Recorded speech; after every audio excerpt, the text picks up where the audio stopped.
So very good morning everyone. I'd like to welcome all of you uh, for joining this morning in a musical storytelling of the Bhakti poets of India. Yeah?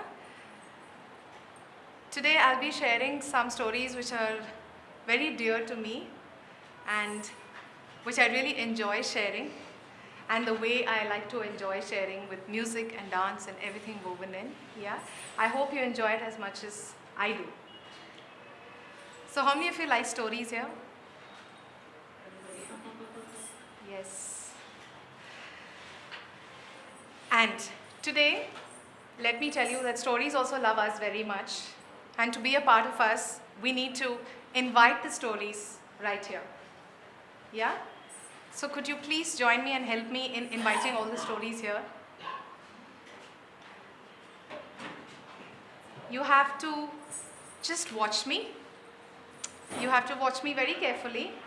You have to sing what I sing and you have to do what I do. Is that okay? It's not very difficult, don't look so puzzled. Yeah? Just join me. You have to do what I do, you have to sing what I sing. Sa, pa, sa, pa, sa. Wonderful. So you have all successfully brought this story out of the universe, down to the solar system, down to Earth, down to India, and right down to Telangana. But it's still trying to make its way to our sacred space. Can you please help once again? Sa, re, ga, ma, pa, dha, ni, sa,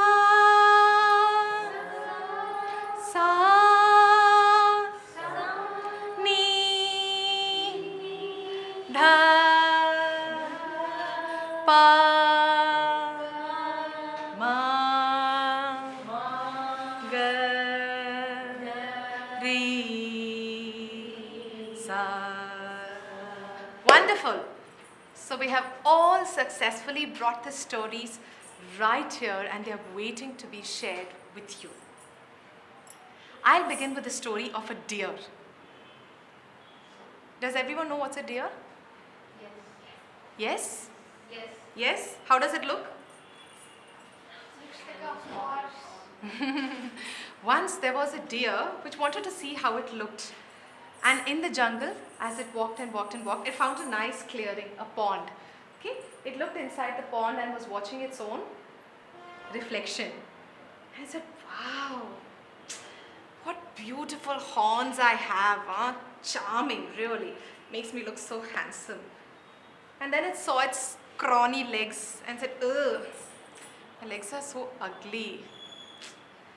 And just as it was admiring its horns and feeling ashamed of its legs, something went past. Can you guess? A bird. It was an arrow that had just left a hunter's bow. The deer looked and said, oh my God, I better save my life. And it went running and running and running and running really fast, really fast, really fast, really fast. And the hunter was chasing faster, almost catching up. And the poor deer, it was rushing faster. And suddenly its horns got entangled in the bushes. And there it struggled and tried to yank off the horns. And it thought, oh my, I was admiring my beautiful horns and they have gotten me into trouble. I was complaining about my legs and they are the ones that are saving me now. And he said, God, please help me. And struggled, got his horns out and ran faster and faster. The hunter chased. You know, when there are lots of trees and so many things in a jungle, it's difficult for the hunter to chase. Yeah? But they suddenly reached a clearing in the middle of the jungle. Absolute clearing. Nothing. Nothing at all. No trees. Just grass. And right in the middle, the deer. And the deer was petrified. Because the hunter simply had to leave his arrow. It would land right on the deer. The deer looked back, looking at the hunter, wondering what to do. Said, let me rush forward. But right from my head, there was a lion. A nice, hungry, ferocious lion coming right in front of the deer. And then it turned right. To the right, there was a raging forest fire. Oh my God, thought the deer. This way was left to go. And it turned there and it saw there was a lake, but a poisoned lake. Hunter behind, the lion in the front, here a raging forest fire and poisoned lake. Death on every side. The deer just didn't know what to do. And at that point, it just sat down, looked up at the sky and said a prayer. God, please take care of me. And just as the prayer left the deer's lips, do you know what happened? There was thunder, thundering clouds. And what comes before thunder? Lightning. There was one flash of lightning, and that lightning went and struck the hunter. Oh! He lost his balance and fell down unconscious. And his arrow, it missed the deer and it went and hit the ferocious lion. The lion was dead, and the thundering clouds began to pour with rain, and the fire was doused, and it rained and rained and rained and rained, and the poison was diluted.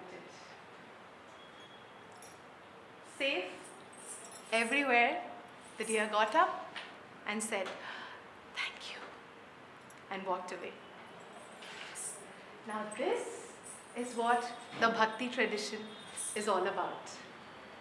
All the Bhakti poets, they believed that all you need to have is faith and belief in God, energy, whatever you'd like to call it.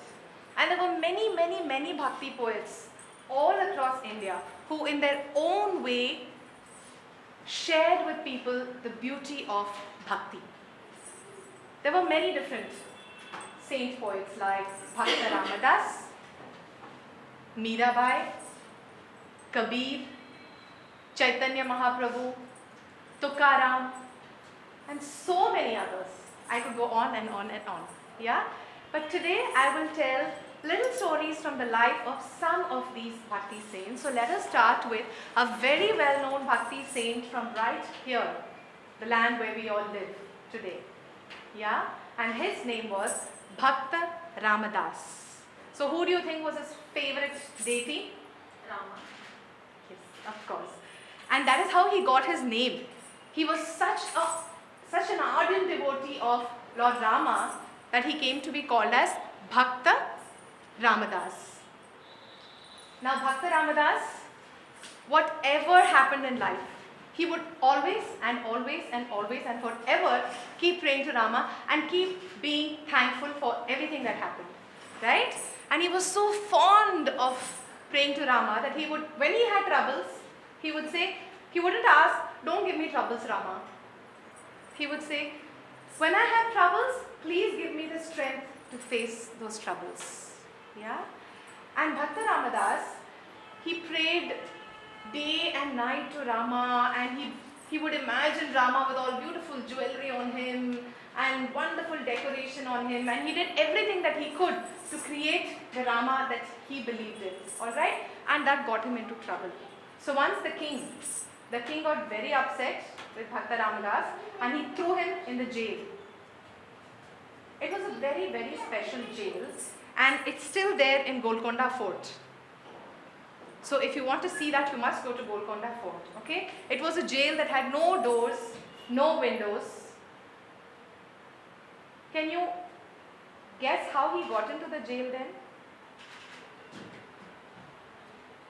It had no doors and no windows.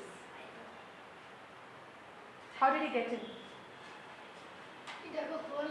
He dug a hole and went into the jail? Well, it was indeed a hole, okay? So just imagine a room, okay, which is like an egg shape, okay? No windows, no doors, but a small opening on the top. That is it. He was sent in through that hole and he lived there for years and years. Can you imagine? Staying in a place without windows, without doors. And Bhakti has never said, oh God, how boring, no TV here. I should have brought my iPad. Oh God, no. Sitting there, he sat and composed so many bhajans, so many songs in praise of his favorite god, Rama. And he would sing and sing and sing and sing and sing and sing. That's all. He didn't bother that they put him in a jail and he couldn't meet people and there were no windows and no doors, nothing. Even there, he prayed and sang and danced to the songs of Lord Rama. And one of his very favorite songs is what I'm going to share with you now.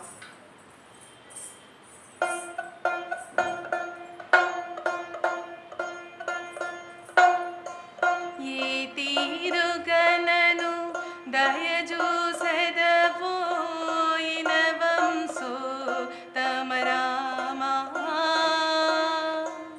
natarama bhavasakarami nalinakale kshanarama Shri Raghunandana Sitaramana Shrutajana Poshaka Rama Karunyalaya Bhakta Varadaninu Kannadikanuku Rama.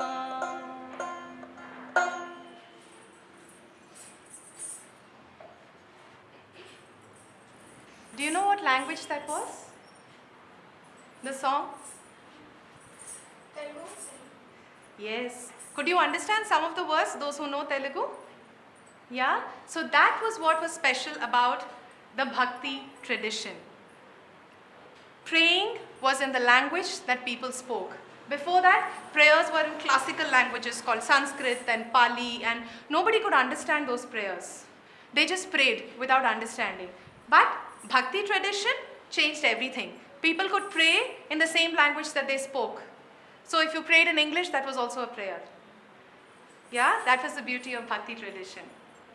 Now, this was a poet down south, Bhakta Ramadas. In the west of India, in Rajasthan, have you heard of Rajasthan? Yes? There was a very, very, very, very, very, very beautiful princess, and her name was Meera. Yeah?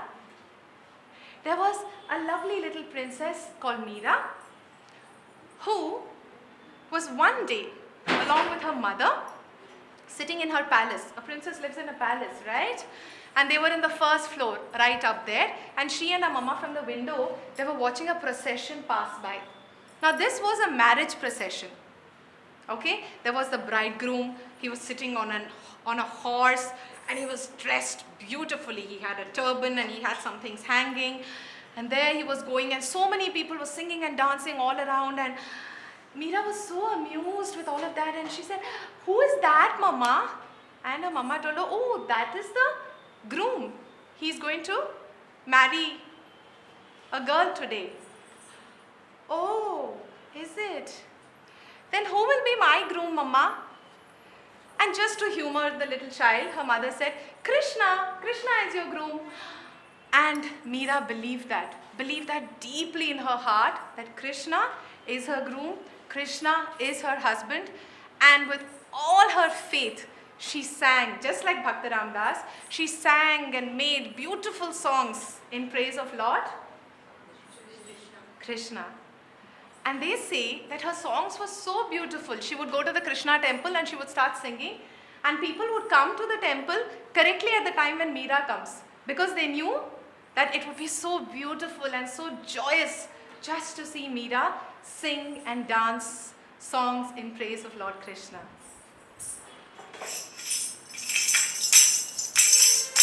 Khani khai khai bol sunawa, khani khai khai bol sunawa, mara chara sara girdhari, khai khai bol sunawa, khani khai khai bol sunawa.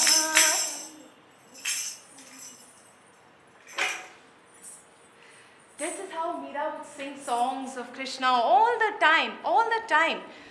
Anytime you find Meera, she would be busy in her own world, singing and dancing, and people loved it.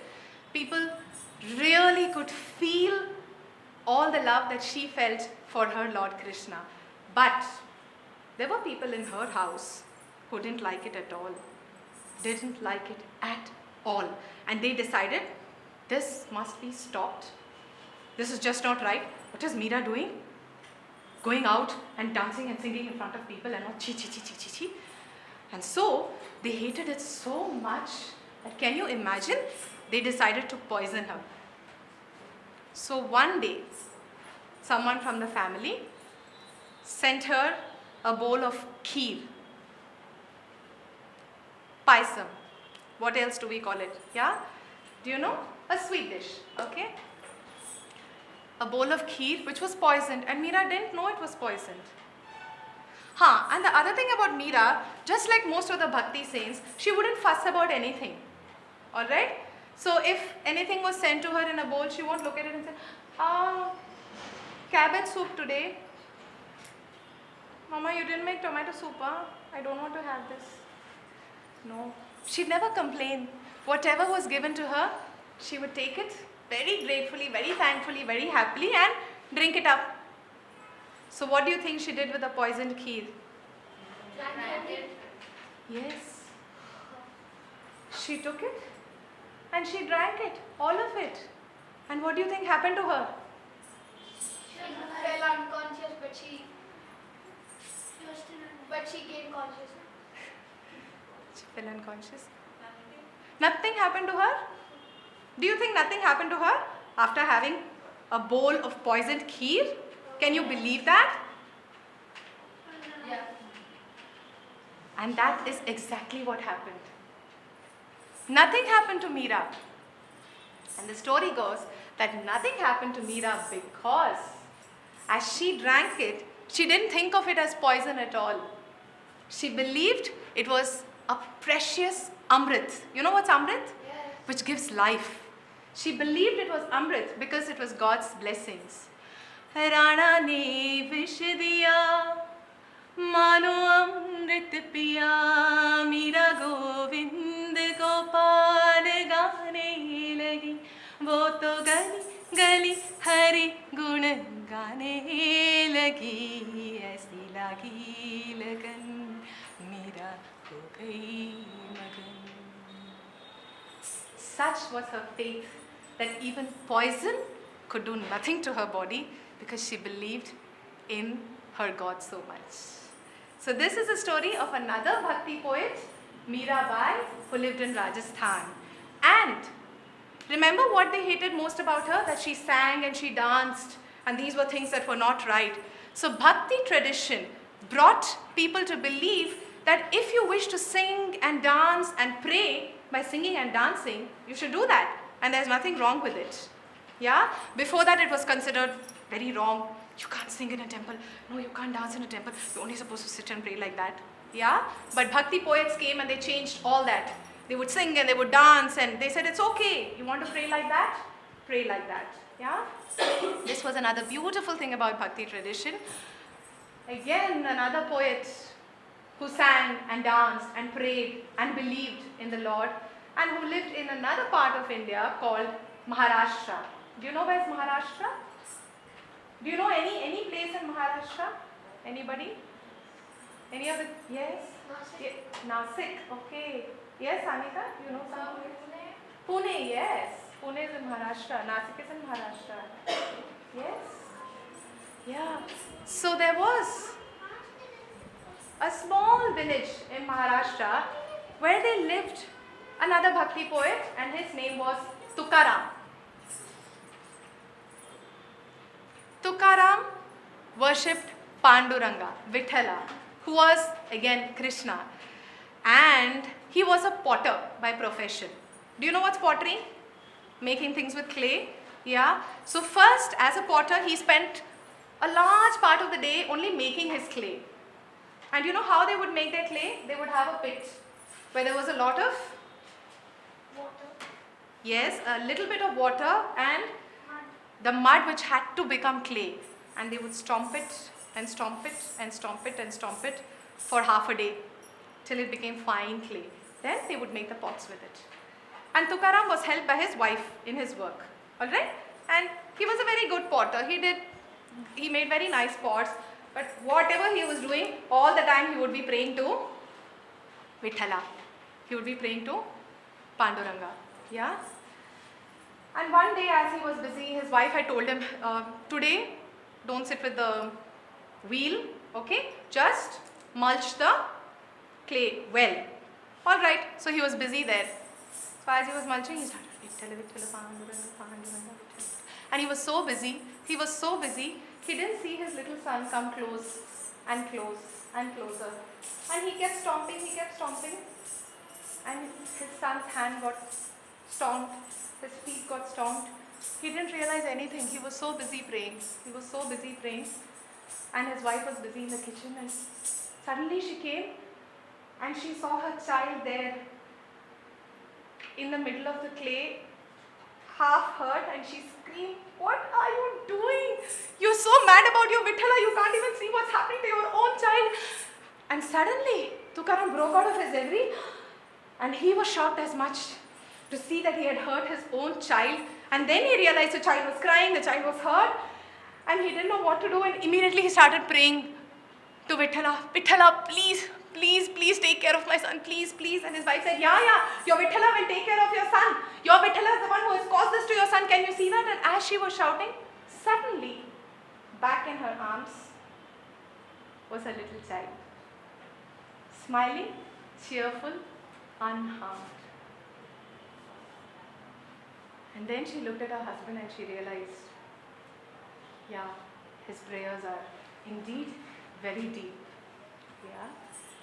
So this is a Bhakti poet who taught us not that you should go and hurt anyone else, yeah, but have faith at any time, whether in trouble, whether you're doing your work, always. Mauli, mauli, mauli, mauli, mauli, Tukkaram, mauli, mauli, mauli, mauli, mauli, mauli, Tukkaram, mauli, Jnaneshwara, mauli, Jnanadeva, mauli, Tukkaram, Jnaneshwara, mauli, Jnanadeva, mauli, Tukkaram, Jnandev, Tukkaram, Janabhai, Tukkaram, Jnandev, Tukkaram, Janabhai, Tukkaram, Jnandev, Tukkaram, Janabhai, Tukkaram, Jnandev, Tukkaram, Janabhai, Tukkaram, Jnandev, Tukkaram, Janabhai, Tukkaram, Jnandev, Tukkaram, Janabhai, Tukkaram, Jnandev, Tukkaram, Janabhai, Tukkaram, Jnandev, Tukkaram, Janabhai, Tukkaram, Jnandev, Tukkaram, Janabhai, Tukkaram, Jnandev, Tukkaram, Janabhai, Tukkaram, Jnandev, Tukkaram, Janabhai, Tukkaram, Jnandev,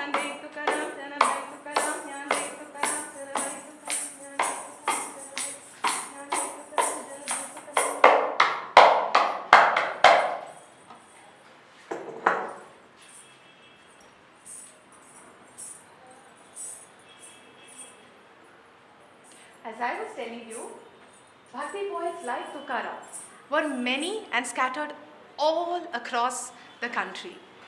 One Bhakti poet who's very, very popular, not only across the country, but across the world, who came from central India, was a poet called Kabir.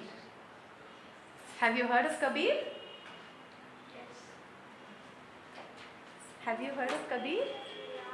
Yeah. So Kabir and his poetry, his two-line poems called Doha especially, are very, very, very, very famous. Because in just 2 lines, he would say something very interesting about life, about faith, about God, about belief, about everything. Right?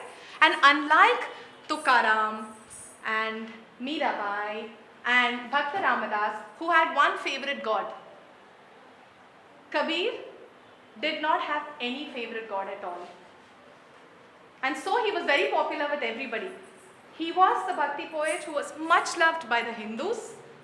He was the Bhakti poet who was much loved by the Muslims. He never said, pray to Rama, go to the temple, go to the mosque, do this puja. No. He always said that prayer is about love. Prayer is about understanding yourself. And so, he changed how people looked at faith. He stopped, because of him, there were lots of people who did not fight anymore saying, my God is better, your God is better, hey Rama, hey Krishna, oh Allah. They all came around to realizing that it really doesn't matter. God is love. This was Kabir's message, that find the love in your heart, and that is God. मस्त हुआ रे मन क्यों बोले, मस्त हुआ रे मन क्यों बोले मन क्यों बोले, हे मस्त हुआ मन क्यों बोले, मन क्यों बोले, मन क्यों बोले रे, मस्त हुआ मन क्यों बोले, मन मस्त हुआ रे मन क्यों बोले. And for those who were running and seeking God in different places, he said, God is not anywhere else. He's right within you. So don't look out looking for your God. तेरा साहिब है घाट में, तेरा साहिब है घाट में, बाहर नैना क्यों खोले रे है, बाहर नैना क्यों खोले, मन मत हुआ रे मन क्यों बोले, मन मत हुआ रे मन क्यों बोले.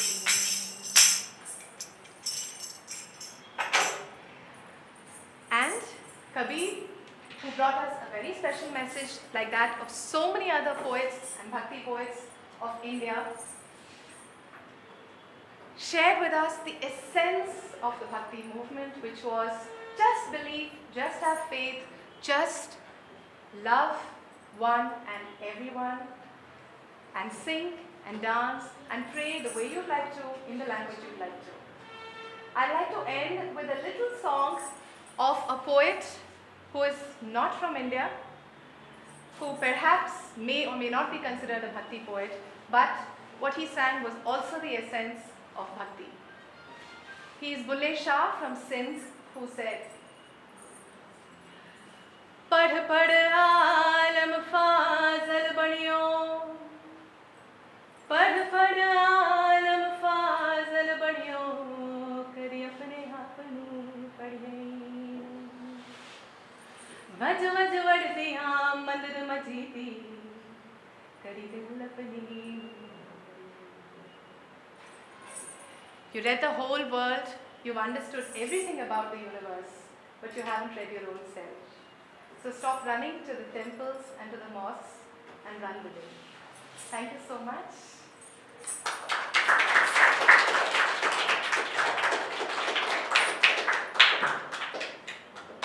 So thank you all. Thank you very much for joining today. As I said when I began, this is very close to my heart, sharing the stories of the Bhakti poets and sharing it in a way that children can also relate to it. Yeah, I hope you enjoyed it. I'd like to take this opportunity to also mention that July 12th and 13th, me and True Story Arts India and Nivasini Publishers, Nivedita from Nivasini Publishers, we are putting together a small story arts festival for the children of Hyderabad. This will happen in Saptaparni in Banjara Hills on July 12th and 13th, the whole day, about 10 to 4 o'clock. We will have activities for children. There will be book launches, author readings, storytelling, and I would specifically like to mention that the sessions are not only in English, we have sessions in Telugu, Urdu, Bengali. We have sessions for visually challenged, for hearing impaired, for autistic children. And we also have sessions which have music, dance, mime. So it's about literature, literary arts and all of it, and an opportunity for us to engage in it, and the children of 5 to 5 to engage. Yeah. So please do come for that, please do spread the word. Yeah.